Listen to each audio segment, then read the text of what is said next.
For today's cup of coffee, I'm trying to get youngest kid to quit spasming. I've asked him to put down TikTok for 5 minutes.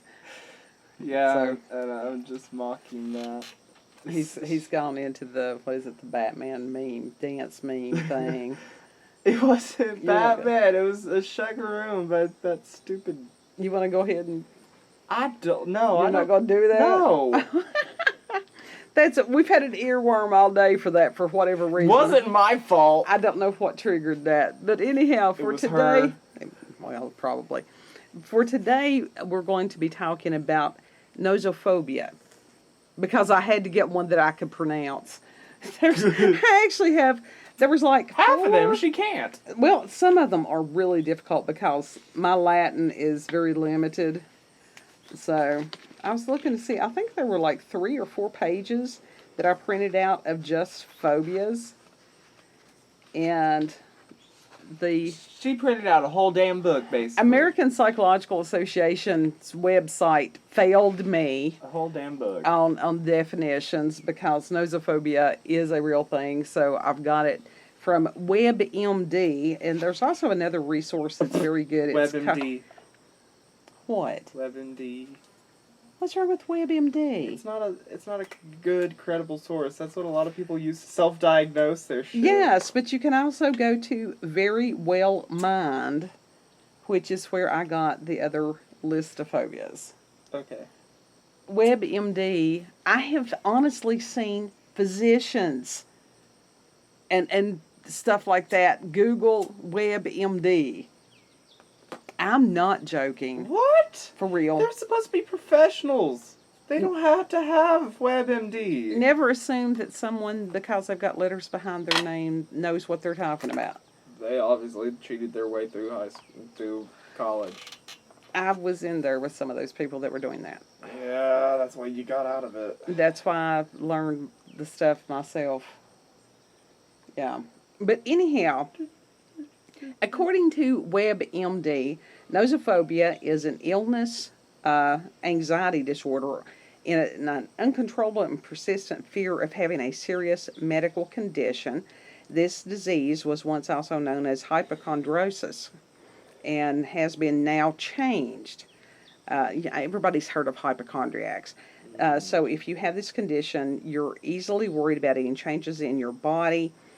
Some symptoms might include overwhelming thoughts of having or getting a serious disease or health problem, worrying about minor symptoms or feelings in your body, getting alarmed easily over your health, not feeling reassured from doctor's visits or negative test results, persistent worry about getting a certain medical condition that runs in your family, difficulty functioning due to worry about an illness or condition, frequent doctor visits or appointments for reassurance, fear or avoidance of medical care and serious diagnoses, avoiding things for fear of contracting an illness, constantly thinking about and talking about your health and potential problems, and frequent internet searches for causes of symptoms or possible illnesses. Oh my God, so many people do that now. And it's like, So many people have that phobia.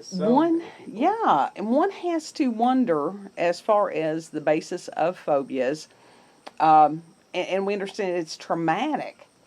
And what the world has gone through in the past year and a half or 2 years, has that produced true nosophobia in lots of people. I mean, when you see people driving by themselves double masked. Yeah. Wearing gloves and a mask, double masked, whatever. It's like our own family coming into the... Yeah, we have had family members that have done that. I've seen people on YouTube who do that, and it's like, what the... Dude, if you're gonna get sick, you're gonna get sick no matter what. Well, and it's one of those that... you have to build up your immune system. You do have to build up your immune system. And, when I was a corrections officer, because we did have people who had, especially hepatitis, that's quite common in people who are IV drug users and other users of substances because they have risky behavior that they contract hepatitis. Uh-huh. And so it was a matter of I don't know that it was nosophobia as much as it was just trying to prevent, disease, and it was a matter of wearing gloves constantly anytime I was out in the pod, Uh-huh. and there Well, was.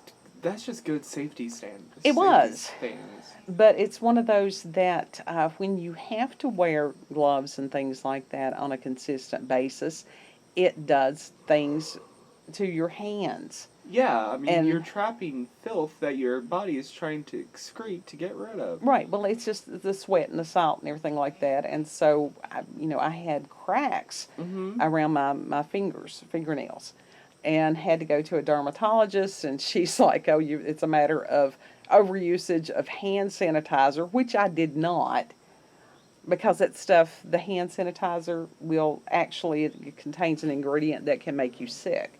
Uh-huh. Soap and water, that's your antibacterial. Yeah. Just because the soap actually breaks down the outer protein of a germ and it sort of dissolves. In soap that says it's antibacterial, all soap is antibacterial. You don't have to get a soap that says specifically antibacterial. Right, like I said, the antibacterial has an ingredient in it that is not good for you. Yeah. And so I finally, one of the officers that I worked with, she was also an EMT, and she's like, "Stop that." She's like, your body has to build up a resistance to this. And there are so many myths about how disease and viruses and everything is transmitted that there's a lot of bad information out there. Uh-huh. And so ignorance can hurt yourself and others. Oh, very much so. And so with that, you have to wonder whether you've got this in with, it's thanatophobia, which is a fear of death or dying. And, we're talking about, with phobias, these are unhealthy fears, where it becomes an illness of the mind. Yeah. And like I said, we see this. It's like everybody's going to die eventually. Right. Like, and it's okay to have, like, a healthy fear that prevents you from doing stuff to, that will make you die in a stupid way. Exactly. And that is the basis of some fear, when it's a healthy fear, is for self-preservation. But when you've got it, just the stupid. When it's in your mind 24/7, like, there's an issue, like... Absolutely, and we have seen people obsess about this stuff. Uh-huh. And as far as you're talking about WebMD, they are still a verifiable source of information. No, you are not supposed to treat or diagnose with any of this stuff. Well, that's why WebMD has a reputation that it does, because, people do use it to self-diagnose and all. Well, with that, when you have somebody that they believe there is something wrong with them, and I wonder if, as far as the nosophobia, if that can go into, it doesn't say it says it's primarily physical sickness, but I wonder if that would include mental illness. Oh yeah, that does, yeah. And that's something that I would have to verify on that. I mean, it is a mental illness, but if you've got something that's relatively mild, let us say, there is a fear of going crazy. Yeah. Yeah. I think a lot of people have that, but... Well, especially, again, in today's world. Yeah. Yes. Because it's just like... It's like everybody's being gaslighted. It's like the entire globe is experiencing gaslighting. By our own government. Well, it's not just it's everybody's. Yeah. Everybody's gaslighting each other, and it's like, fuck off. It's like 2 seconds. Reel it down. Stop with the fear-mongering. Put down some of the electronic devices and go out and live for a minute. Go sit in the middle of the woods. And this stuff does throw you into some kind of weird existential crisis. Do I know what I think I know? Do other people know what they say that they know or claim to know? And who told them? What is the basis of all information? Right, exactly. And so you can screw yourself into the ground very quickly with that stuff. Oh yeah, you can. Which is, it's very sad in a lot of ways, like seriously. Well, and it's just like, have found it was a show that I loved as a kid. It came from the 70s. It was called Ghost Story and then later became Circle of Fear. And so, these were fun things, but to see on some of the episodes people that were scaring themselves. What about stuff like Tales from the Crypt as well and such like Oh, yeah, I love Tales from the Crypt. That was a good show.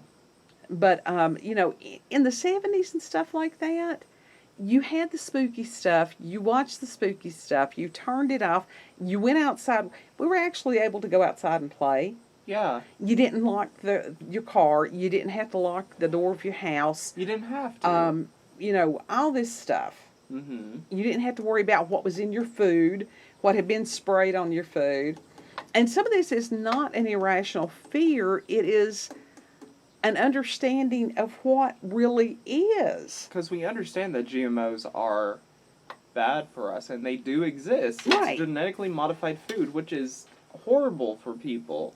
Right. So how much of it is a matter of just free-floating anxiety and fear versus being aware of reality? Right. But Yeah. you can be afraid of listen, it's one thing to be afraid of reality, but do not let it... Everybody's going to die eventually. Just live life. Just live life and enjoy it while it's here. Right. And I have actually heard, Carolyn Miss before, who was talking about as far as gratitude for your food and it changing the vibrational frequency of it. And within Christianity, that is a matter of giving thanks. That gratitude does change the frequency, and that stuff that was bad, that can actually nullify it. It can. And now I'm not telling you to go out here like some of these people and that handle the snakes. They also have a tendency to drink strychnine. Yeah. So don't drink. Don't drink the strychnine to prove that God's going to save you. Don't drink antifreeze. God tells you to have some sense. So don't drink deadly nightshade. That was, Don't eat deadly nightshade. Don't drink. No, the deadly nightshade in small things can have a holistic basis. Belladonna can. Do not do any of these herbals without a trained professional because you can get hurt with those things just as you can pharmaceuticals. Yeah, and I mean, you can forage. There's a lot of edible wild plants out there. You just have to have the knowledge to see them. Sure. Well, and to pay attention to what is the lookalikes and what's the actual edible plant. Well, it's like foxglove is the basis of digitalis. Mm-hmm. So, but again, fear. You've got people that are in boxes within boxes within boxes, and that if they get in an area like we live in, they freak out. That's like someone told me don't, you know how like the honeysuckle or whatever, and you Right. would take the thing out of it, Right. and then just suck on the actual flower or It's whatever. nectar. Yeah. And, like, they were like, don't drink that, you'd become allergic to it, and you would bloat up or whatever, and it's like, What? no, that's not going to happen. And sure, I'm sure it has happened to some people, but those people were actually allergic. Don't stop anyone else. You don't know if you're allergic to something until you try it. And this is how people put their fear into other people. And parents do this to kids lots. They do. And it's really sad because, yes, tell the children, take a stick with you if you're going to go through an area with high weeds. Uh-huh. And I had a grandmother that showed me these things, and I was very blessed. And she's like, she would hit the ground in front of her with the stick, so if there were snakes or anything, they would get out of the way. Mm-hmm. You know, she never got bitten. She would go in some of these areas that was like, she's little. She's a little bitty lady that it's like, all you can see is basically the top of her head. But she knew what she was doing. Mm-hmm. Yeah. And for some reason, people have like, chose to ignore those things that would actually help people, benefit them in a lot of ways. Right. And it's like, I hate to tell people, but if they're staying in their darkened house in front of their TV screen, that is going to cause more disease than if they get out, and even if they would get snake bitten, because there's anti-venom for snake bites. Exactly. We're still, the anti-venom for the idiocy that comes out of the talking heads on the boxes is to turn it off. Yeah. You know, I mean, it's like, wash your hands. And the stuff, yes. the talking heads in the boxes, like, that's nothing but propaganda trying to control people anyway. Absolutely. Fear is an amazing tool. It sells, and it's very effective. Very. So, as far as the nosophobia, any of these phobias, if they are impacting your life, I mean, these videos are not intended to diagnose or treat anybody or anything, but we can tell you, if you're having some of this stuff, seek a trained professional, because get you some help. Get your life back. Exactly. Take your power back. It's okay to live. It's okay to breathe fresh air. Yeah. It's okay to sit outside at night and watch the stars. Mm-hmm. Just have some common sense with it. Well, it was just like, and Joe, I don't think, since you put it there in the comment section, I don't think that it's protected information. Joe had an experience where he was very, very sick. Mm-hmm. And he ran a temperature of 107 for quite a period of time. Yeah?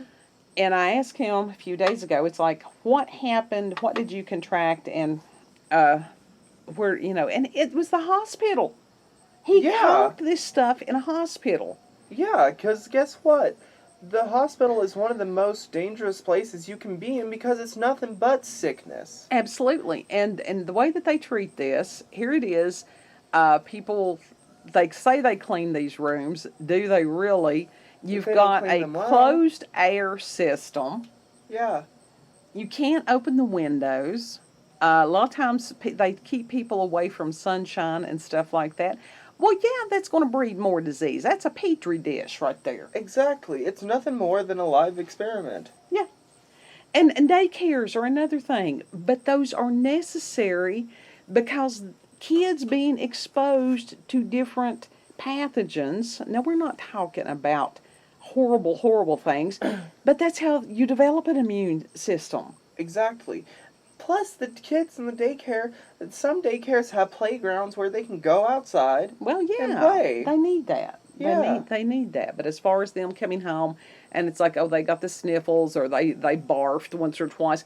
Okay, so, and? Yeah.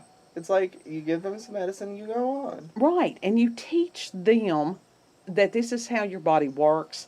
People, even as far as fevers and stuff like that, they give... they take things too quickly. They are halting the body's ability to heal itself, to burn whatever germ it is out by taking, as far as even Advil and Tylenol and stuff like that, which are fever reducers, because nobody likes to feel bad. But that is the process of healing a lot of times. It is a healing crisis. Mm-hmm. Even as far as how you think about this, is it a healing crisis or is it disease? What's the difference? Crisis. I don't know if there is a difference. Well, it's a matter of how you think about it. Yeah. And if you trust your body, and people, even doctors and stuff like that, are teaching people to not trust their body. I do agree with that. Absolutely. Yeah. They don't want people, because guess what, with the medical field, they don't want people to actually be genuinely healthy, because then they lose money. Absolutely. That's the reason, as far as Western medicine, it is treating the symptom. It is not looking for the cause. Yeah. So, anyhow, I hope that you all out there don't have the nosophobia. I mean, the people that watch us, they've got common sense. We know this. Mm-hmm. You know, we've interacted with most of these people, and they do think for themselves. Yeah, which is greatly appreciated. Absolutely. Because guess what? Common sense is no longer common. No. And that was what was interesting about one of the episodes of Ghost Story or Circle of Fear that I had watched today, was that this individual had had a premonition. Cat hit the tripod, sorry. Had a premonition, and that trying to explain this to someone else and other people's reactions and the disbelief, and this is quite common with people that have had supernatural and paranormal experiences. And that's the basis of, you know, this channel at this point, is to give people a forum to share those things. Mm-hmm. Yeah, and Because people need other people to talk sure, to. they're not going to be laughed at here. Because this is a safe space. well, for that, it absolutely is. Yeah. Because I have the power of delete. Yeah. And Any trolls come onto the channel, block and delete. absolutely. Because of what I have gone through, being the way that I am, Mm-hmm. and to, this is healing to me, to sit there and go, I'm not abnormal. Not in that respect, anyhow. So if you all have had paranormal or supernatural experiences, encounters with UFOs, aliens, cryptids, bigfeets, chupacabras, alternate realities, altered realities, with or without substances, haunted objects, that was something that Kid had brought out yesterday. Anything like that you would like to share, please email us at cupofcoffeewithscream@gmail.com. Yeah, and you all have a beautiful, blessed day. Life is good. Make it good. Enjoy it. Breathe air. Look at the sky. Look at the clouds. We were looking at the clouds earlier. Absolutely. Hummingbird, just flew through. Yeah. Those things are dangerous. I don't want to end up in the ER with a bird stuck in my face. I really don't. Did you see? Yeah, I'll show you the video of the hummingbird that basically pecked this dude's eye, right? But I think it didn't blind him. No, right? it didn't blind him. Well, It just good. poked the white of his eye, and he's like, "Oh." Yeah. Anyhow, you all have a good one, and we'll talk to you later. Bye. Bye.